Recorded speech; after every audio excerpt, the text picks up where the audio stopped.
Hi, welcome back to another episode of The Journey with Marie Lof. Today we have Sari from Sari Bee in Baltimore joining us. Sari, would you like to tell us a little bit about your business? Yeah. So I have been knitting for about 10 years, not quite, crocheting almost as long. And then I started selling some stuff on Etsy a couple years ago. So I had my shop, Sari Bee Crochet. Although I've actually put it on hiatus for a little bit, I found that having a full-time day job and selling stuff on Etsy got to be a little bit too much to handle. So when I put it back in active mode, I'm going to switch to doing things more, think on commission, or putting things in as I have them. So I'm not stressing out about that as much.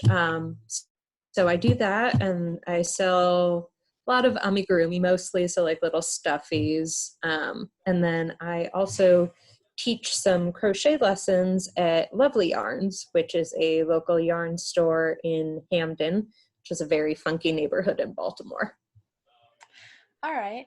So how does your day job right now look going through COVID-19? It's been an interesting mix. So I work for a member of the state legislature. I'm in charge of his office. And when the legislature is not in session, which is about 9 months of the year, I telework.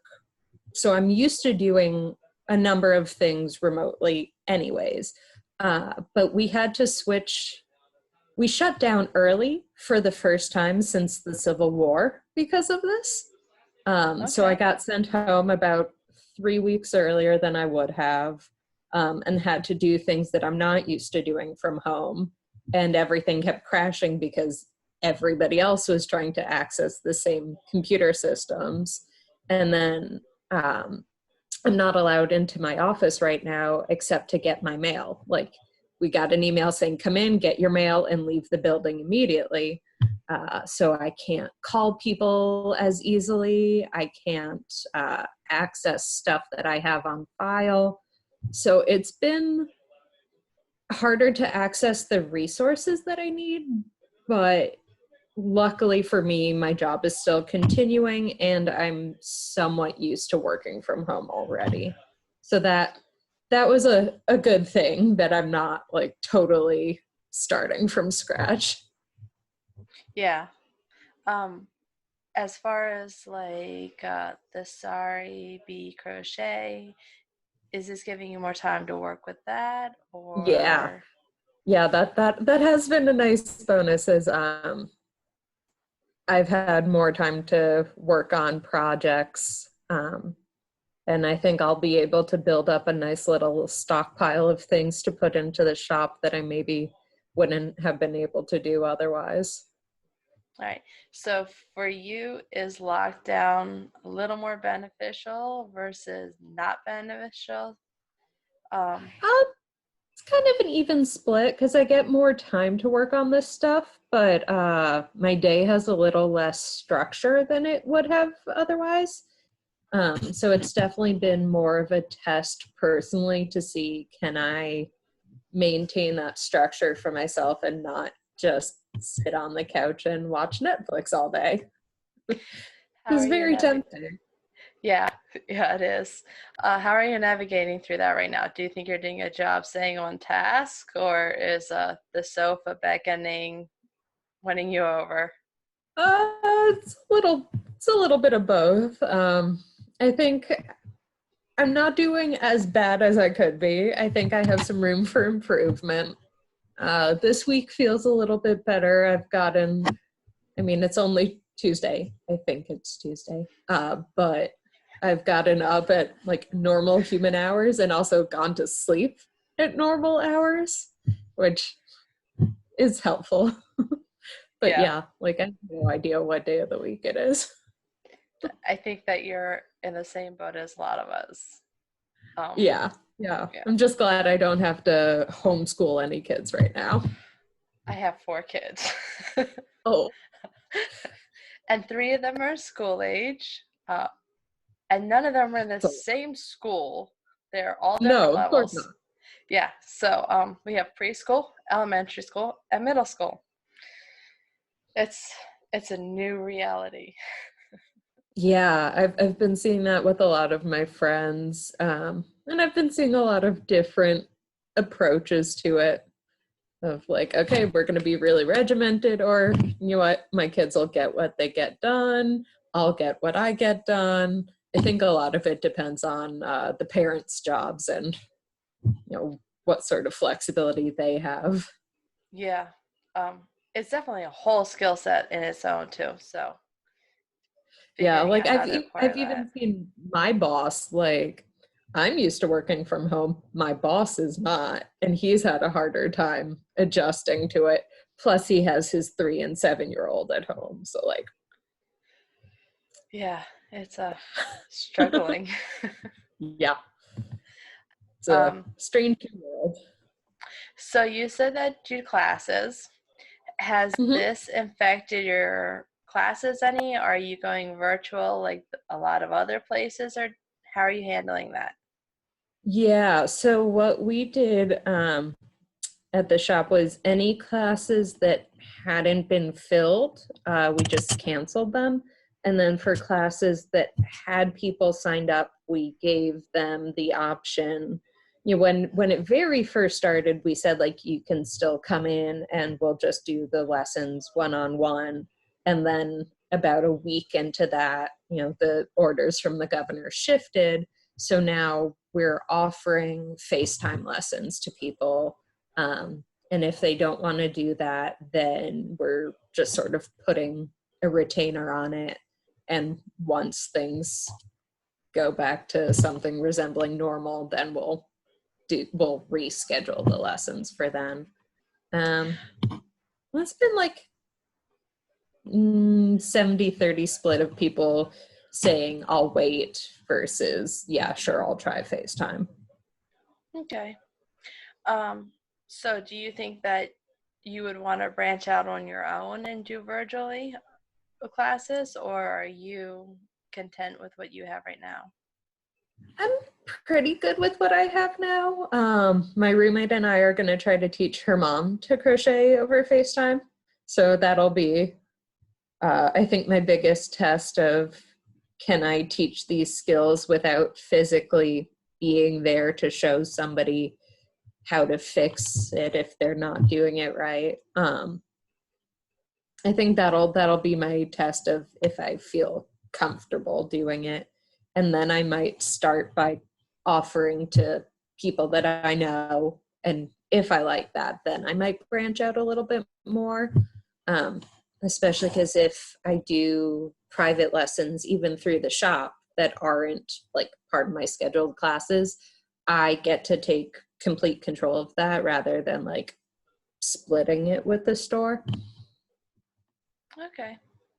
Um, how do you think that once everything kind of starts going back to the new normal, your life and your business will be impacted?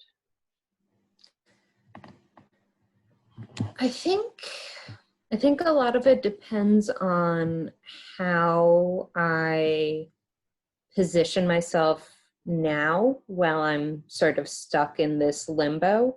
Like it could be good and it could be a pretty seamless transition if I set myself up to like have my Etsy structured the way I think is manageable long term. If I get that set up now, then I think it'll be fine once stuff starts opening up more. Um, I just need to make sure that whatever I do, it's something that I can continue, um, so that I don't have to have that abrupt shift that everybody had when this all started, because there's going to be that shift back, definitely. Um, you know, a lot of events and things have been canceled, and vendors are still trying to fill up shows for later on in this year. How has this impacted you with actually physical shows, or has it not?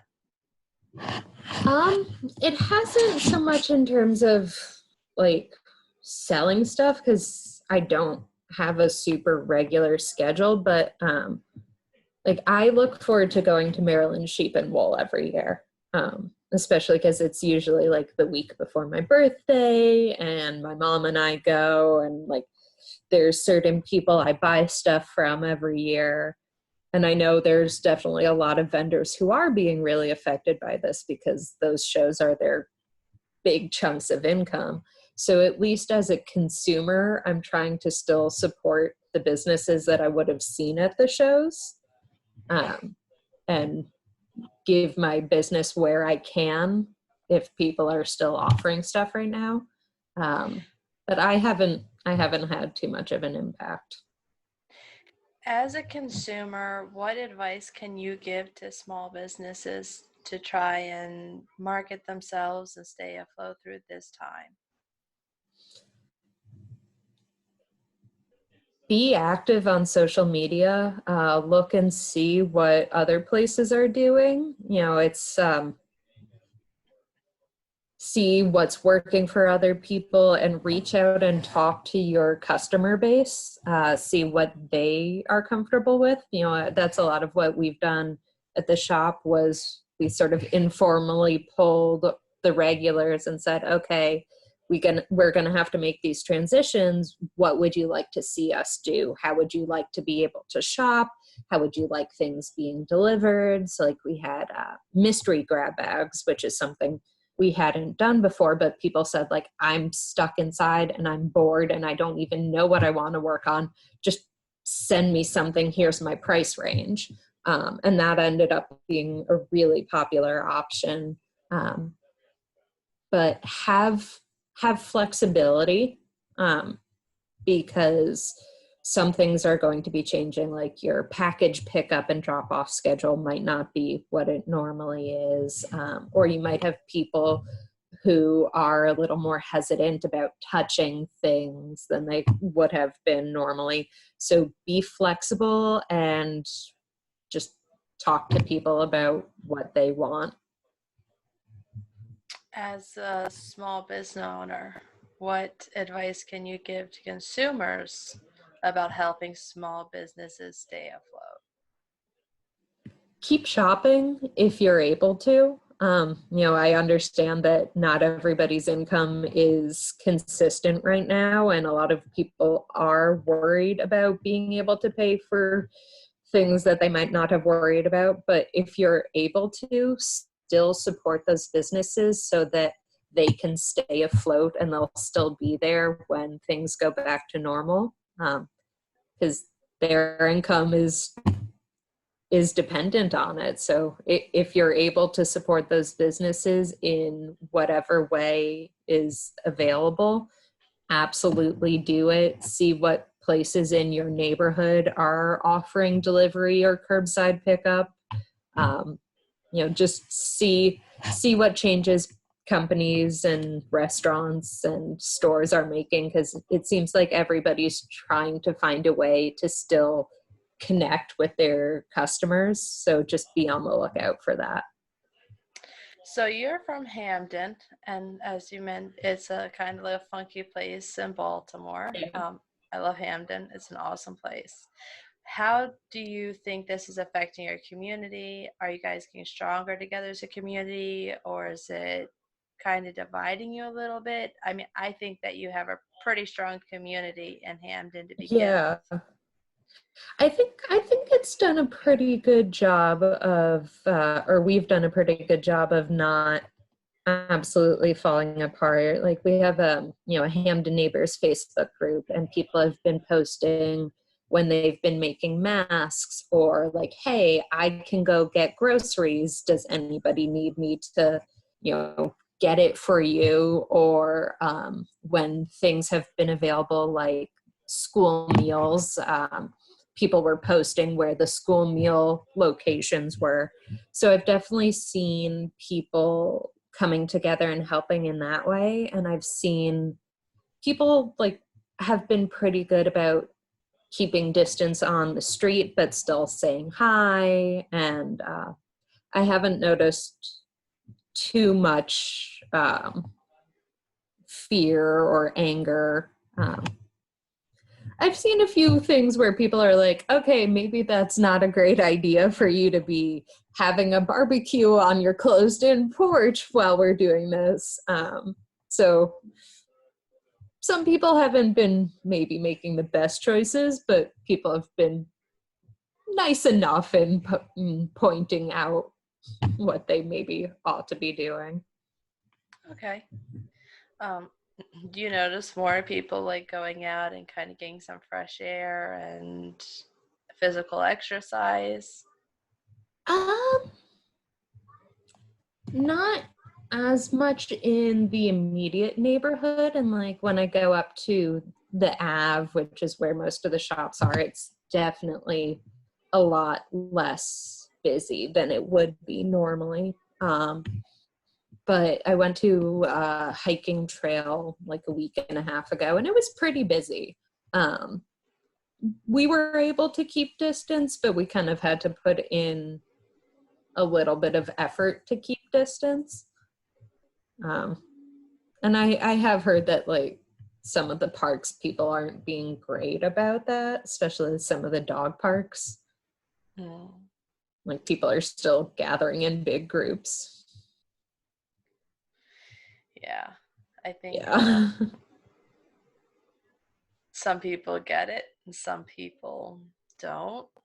Yeah, there's definitely a group of a mindset of like, oh, I'm fine, and like I can make an exception this one time, except those exceptions add up.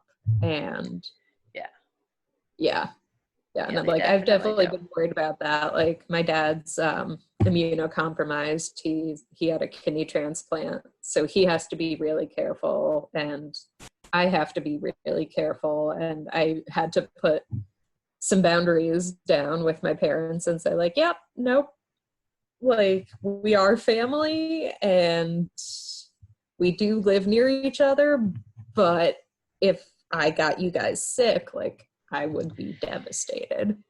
Yeah. Our younger one, she's 5, and you know she loves sleepovers with grandmom and grandpa, and right now it's like, no, that's not happening. And she doesn't get it, but you know, you gotta do what's best for the older people. Yeah. I've seen that it's been hard for that sort of family dynamic for a lot of people. Yeah, I'm sure once this is all ended, she's gonna be over there for a long time. Yeah, I was gonna say, like, when it's all over, it's like, here, you guys can have them for like a month. That's the plan. Yeah. So I just like rest, get lots and lots and lots of rest. Yeah, save up your energy now. Yeah. So you were talking about the shop, Lovely Yarn. So you want to talk a little bit about that? Yeah. So it's an awesome local yarn store in Hamden, and the owner right now, she's been the owner for the last, I think, 3 years, is Melissa Salzman. And it's really great. She puts a big emphasis on trying to support local dyers and local artists. So we have a lot of yarn from people in the greater Baltimore region. We have Ridiculous, who's from Dundalk, and Shirsty Cat is from Philly. Rita May is from York, PA. There's Flying Goat Farm, Dancing Leaf, they're down in the Frederick area. So it's a lot of local stuff that you're not going to find at other stores. And then some of the great brands that people really rely on, like Cascade and Universal and Sirdar. we have a good mix of sort of seasonal fibers. Like right now we got in a lot of cotton. And then when things are normal, we have sip and stitch every other week. You can hang out, have a drink, alcoholic or not. And we have classes, and like when the Ravelenics games happen on Ravelry, we do that, which is whenever the Olympics happen. There's like mini crafty competitions through Ravelry that go during the length of the Olympics, but Okay. those got pushed back a year, so I guess that's not happening this summer. But we also have like a spinning circle twice a month. Just a really fantastic community. And then people can drop by for help or just to hang out and knit whenever they want. Again, not right now. But it has been, the group has been finding other ways to stay connected throughout all the quarantine stuff. So we've shifted most of our knit nights to virtual knit nights, and live streamed trunk shows so that we can still showcase the fabulous local artists. So it's a really funky little store. Okay. So if somebody wanted to visit Lovely Knits after all of this is over, where would they go look?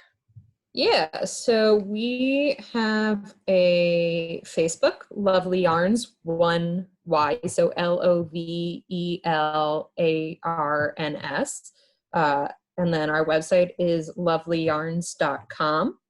And then the store is 3610 Falls Road, and that's in Baltimore. And